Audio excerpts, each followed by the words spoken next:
morning and welcome to Power Up for Success. This is your host, Dr. Marcy Bryant, and I am so happy that you decided to join us this morning because we have some excitement in the studio today. We have a guest that I am so proud to be on the same stage with him, and I hope that you feel the same way too after this particular interview. You know, this is the show where we learn it, we live it, and we pass it on. And you might be asking yourself, learn what? Well, you're going to learn about trials that other people have and how they've overcome those trials in order to live the life that they want to live and that they desire to live, that's been a dream in their heart. And then not only that, they're going to take that life and they're going to pass it on to share with others what it is that they can do with their very own life. Just like our guest that we have in the studio today. This gentleman is very diversified. I mean, he has taken the best of 3 or 4 talents and he is putting them all to work in his life. In fact, you're hearing one of his original songs right now being played in the background. And so I'm hoping that when you finish listening to everything else that he has to say, that it will inspire you to get up off the couch, that you will go out and you will make things happen. Stop waiting for them to happen, but make them happen. So without further ado, I am going to bring on to the set with me now our guest, whose first name is Frank, last name Baldo. He's an attorney. That's just one of his many professions, but I'm going to let him share with you about the rest of those things as we go in this interview. Frank, welcome to the show. Nice to meet you, Dr. Marcy. It's my pleasure to be here. Oh, I couldn't wait. I hope our conversation is of service to your viewership today. I'm really looking forward to our dialogue. Oh, yes. I think it's going to be. I know talking with you just a little while ago, you made some key points that I definitely want to bring out. One of the things that I want to talk about first is the fact that you grew up in Wilmington, Delaware, and you... Tell me about that. It was some things I was going to ask you, but just tell me about what it was like growing up in Wilmington, Delaware for you. I grew up just a few miles from here in Brandywine Springs, Price's Corner area. Mm-hmm. And I was a very shy kid growing up, and my parents worked very hard, were devoted to the family and devoted in particular to me realizing my dreams. And those dreams were? Well, those dreams kind of went in 2 different directions because my dad, some of the viewers may even recognize Frank Baldo Sr. because he's sort of a legend in Wilmington as a guitar player and guitar teacher. Okay. He worked at St. Francis Hospital during the day, and he would come home most nights and have a few guitar students after dinner coming to the house. So I still run into people. Dad has passed on about 10 years ago, but I still see people in Delaware who come up to me and say, I knew your dad and he taught me and he was a great guy. So I had the music early on from Dad. In fact, I was out playing gigs when I was 15 years old with Dad. Studying to be a lawyer. And then I had the academic from my mom push me. Okay. Yes, you're going to college.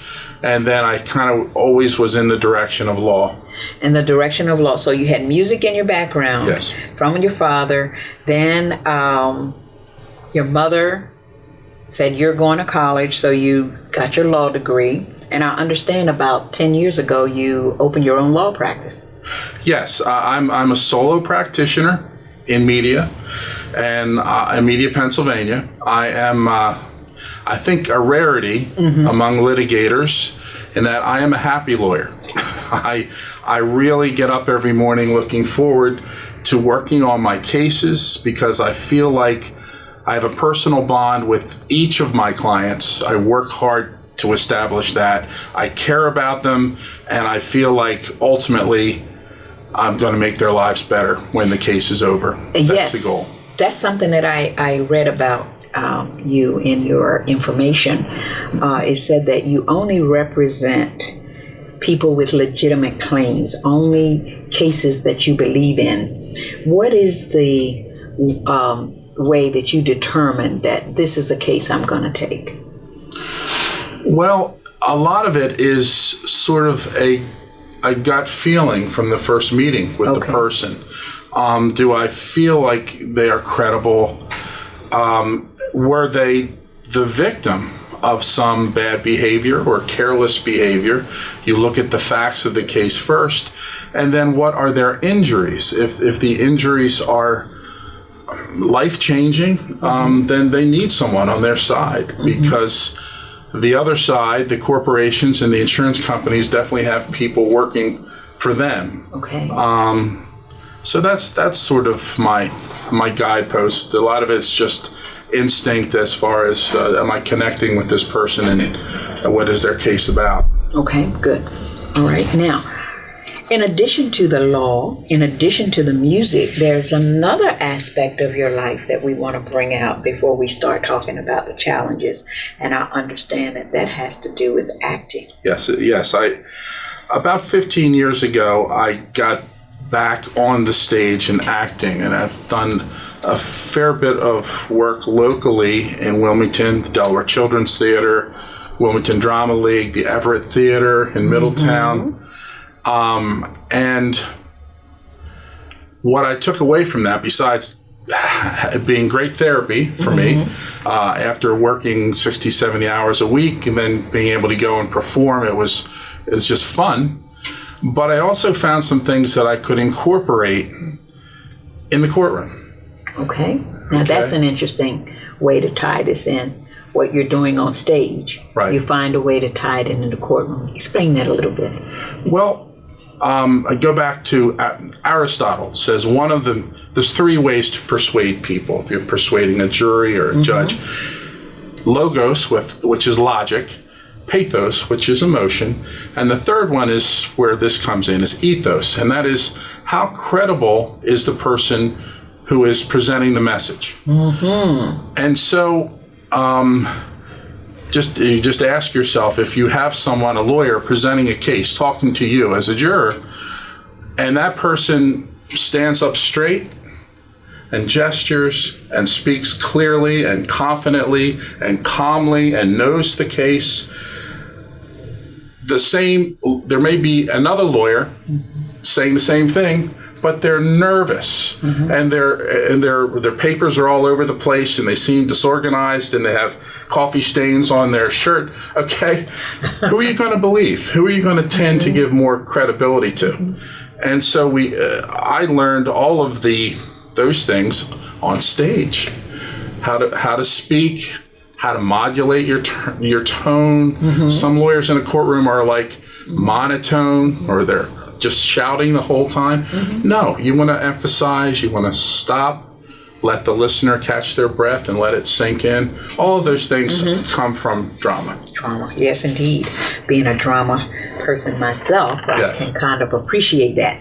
But we're here to talk about you, and you're so involved in these various activities. How do you manage to juggle this? Because I just heard you say 50, 60 hours a week, you're working with the law firm, and then you're going to have energy left over to dealing with the requirements of being on stage. And then there's the music element. We're not even going to talk about the other part that I'm going to bring up yet. But just in this particular area, how do you find that balance? Well, I definitely have to find. I have my days where I'm just a vegetable, where I'm just resting. Okay. All right. But I have a very understanding wife who supports everything I do, and frankly makes it easy for me to just focus on what I'm doing. She's wonderful. In fact, she performs with me. I know you're probably going to talk about that later. Oh, yes, we are. And so she's a performer herself, so she certainly understands that drive or that need to get on stage and sing whatever we're doing. So having that support does help. Yes. In I say juggling for the lack of a better word, but in order to move from one to another, having an understanding made someone that's right in there, that knows what's important to you, that gives you an element of. Yes, I also should say I have a great support system in the office. Gotcha. Paralegal, assistant. I could not do it without them. They handle so much to let me just focus on the legal aspects of what we're doing. Good. So having a great support system in the law office, a great support system at home. Yes. And with the music, where's your support system there? The other people that I perform with, they are a pleasure to work with, and we just have fun. Isn't that great? Yeah. Like I said, my therapy. Remind me a little bit of Ben Matlock. I remember the show, how he loved to pick that guitar, and yet he was the lawyer, and he was dealing with cases, and he knew how to have fun. So that's what that's reminding me of. Also, I want to talk to you a little bit about the newlywed aspect of your life. That intrigues me a lot. I understand that 3 years ago, you got married, and yes. Tell us about how that has changed your life for the better. Well, Charlotte Hash is her name, and again, some of your viewers may recognize the band Heavenly Hash that she was the singer for many, many years in Wilmington. I met Charlotte 40 years ago. It's hard to believe. But in a year I took off between college and law school is when we met, and we performed together back then. We stayed friends, stayed in touch. I knew her children as they grew up, and we would perform together from time to time. And then we were able to start dating and ended up getting married almost 3 years ago, coming up on the anniversary. Isn't that amazing? And she is a great singer, and we just like to sit around at home and play music and learn new songs, and it's been a blessing. It really has.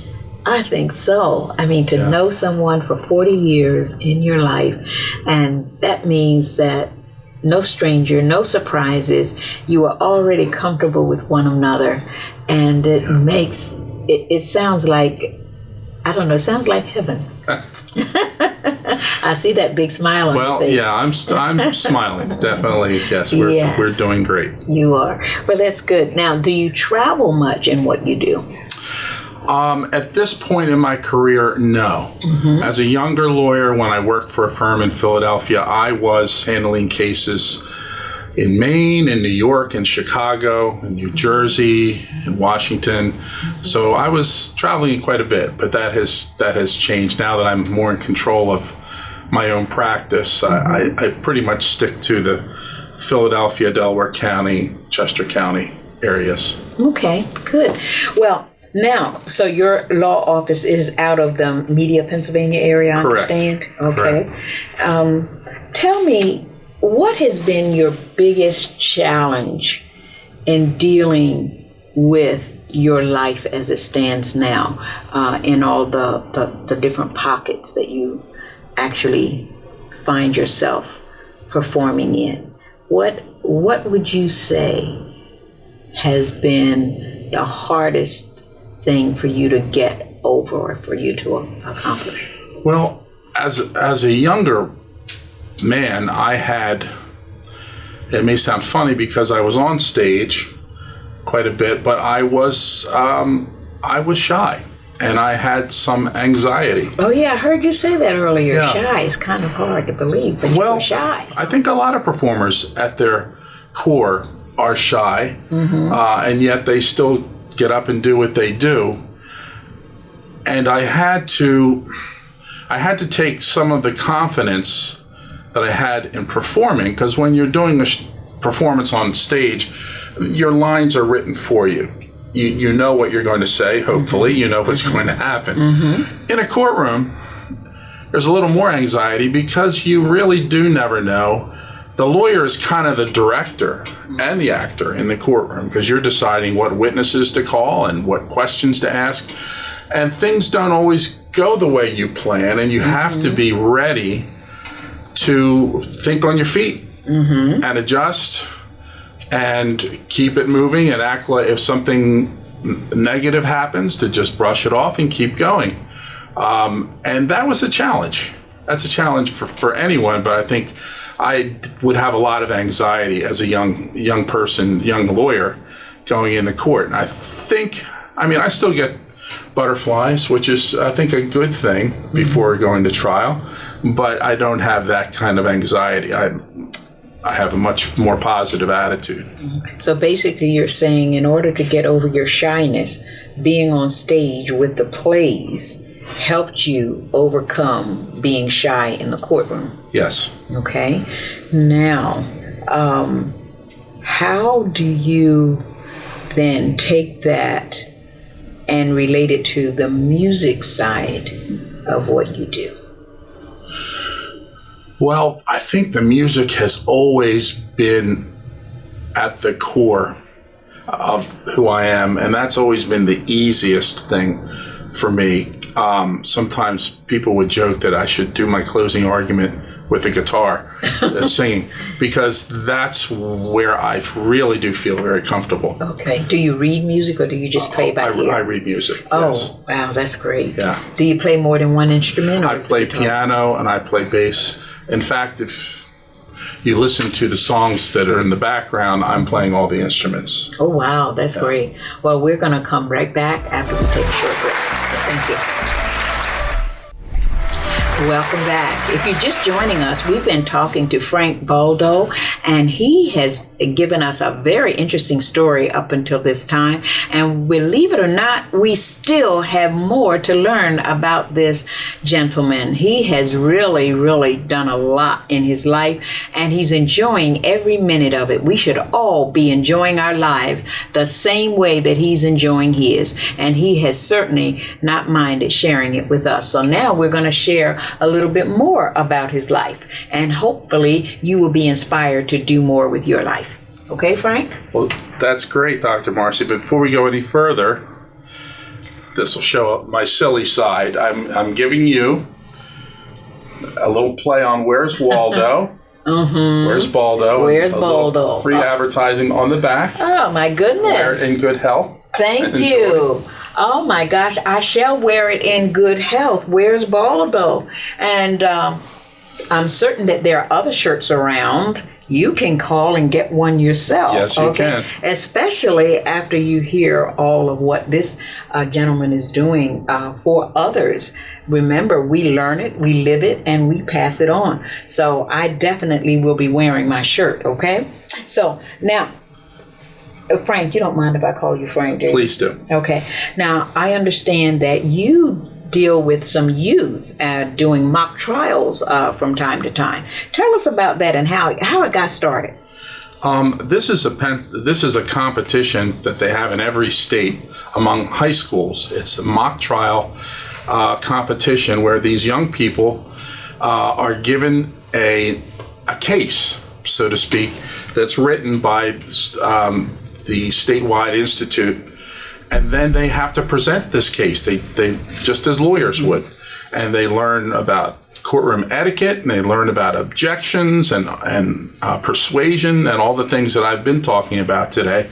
And about 4 years ago, I got involved with a small high school in Chester County, Pennsylvania, and these kids are they really have inspired me with their love of this competition and their enthusiasm. And last year, 2018, the team was a regional champs in Chester County, even though they were going up against huge high schools, and this is just a very small school. But very proud of them. And that you asked me how I keep going. I draw energy from their enthusiasm. You do. Well, how would one get in touch with you in order to get you to start something like this in their school? Like if there were some young people or adults, teachers, whomever that might be watching today and says, oh, that would work well for us. how do they find you, and what is it that you require of them in order to get involved to do something like this at their location? Well, I would check. I know that Delaware does have a similar competition. In Pennsylvania, each high school, almost each high school, every high school has a team, and each team will solicit coaches, lawyer coaches, to volunteer their time, which is what I did. I was asked by actually a girl that was in Annie, the show Annie, with me, and she went to high school and said, "Mr. Frank, why don't you come on board and help us and be a coach?" That's how I got involved. That's how you got involved. But I mean, you could contact, if you have a question, contact me at my office, 610-565-9500, and I'll be happy to talk to you about it. 37 years old, lovely family. They're from the Dominican Republic, working hard to make a life here, and now he is a paraplegic. He has no use of his legs. Yeah, it's a very sad case. Unfortunately, I mean, I talked about earlier, you look at the facts of the case, and the liability is very strong against the property owner. This fire escape was in horrible condition and had not been inspected. And so I feel a great responsibility for this man and his family to make sure that the rest of his life is, that he at least will be taken care of and be comfortable. And you know about being taken care of and being comfortable, so you want that for others. I do. That's wonderful to know that. And I certainly wish you well with that particular case. Thank you. Now, for anyone who's watching today, what advice would you give them with regard to pursuing their dreams, or not continually sitting on the couch and letting life pass them by? What would you like to say to encourage and inspire them to do different?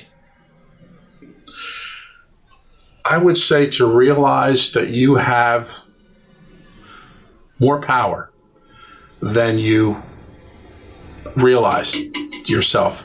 Other people often try to, for whatever reason, make us think that we're less than, that we can't achieve. Oh, don't go for that goal. That's too much. That's too high. That's too difficult. And I would say that's not the case. To look inside yourself, and if this is something that you want, and figure it out. And you have to have long-term goals, but you also have to have, what are today's goals? What do I have to do right now in the next 24 hours to move me toward that long-term goal? The two have to work together, because some people, if you don't have the today goals, then all you have is a daydream, right? So you sort of, I'm a big list person. So I do keep my goals. I still do it. What do I have to get done in the next day? And what do I want to see happen within the next 5 years? Okay. That's my advice. That's your excellent advice. Very good advice. And so I want to really thank you for sharing all of this information with us. And I certainly hope that this information has helped some of you who have been watching the show today. In order to piggyback off of something that Frank has said, I'd like to throw out there that you need to do BB Tie, T-Y-E. And you'll say, BB Tie, what's that's all about? I like coming up with little clever sayings that will make you remember something that you should incorporate in your life. And BB Tie simply means be better than your excuses. Too many people are making excuses about why they have not grown to where they should be. It's somebody else's fault, or I didn't get the right education. The right opportunity never showed itself on my doorstep. It's always some excuse as to why they're not doing what they should do. I want to encourage you, as Frank just has, is that you can accomplish. You can do more than you're doing right now. It's up to you. You have to look inside your heart, because remember, you were created for a reason. And the fact that you haven't left this world means that your purpose has not yet been fulfilled. So it is time for you to get up off of that couch. It's time for you to stop having a pity party and feeling sorry for yourself. It is time for you to look within, set your goals. Frank said he was a list person. What is it that you want to do? Write it down. Make it plain so that you can run with that vision. Give yourself short-term goals. Yes. What do you want to accomplish today? As he just said, what do you want to accomplish next week, next month? Where do you see yourself 5 years from now? It's all up to you. I want you to know that the best is yet to be. We want you to do better today and be better today than you were yesterday. So, Frank, I want to thank you for being here with me. Amen, Dr. Marcy. Very good advice. And I want to wish you well in all your exploits. And I want to see you on stage. And if I ever need a lawyer, if you ever need a lawyer, call Baldo. Amen. Have a great day. Thank you all have a great day. A soft hot wind is calling me as I sit at my desk in the AC. I stare at these papers, but my mind goes blank. I need the sun to fill up my tank.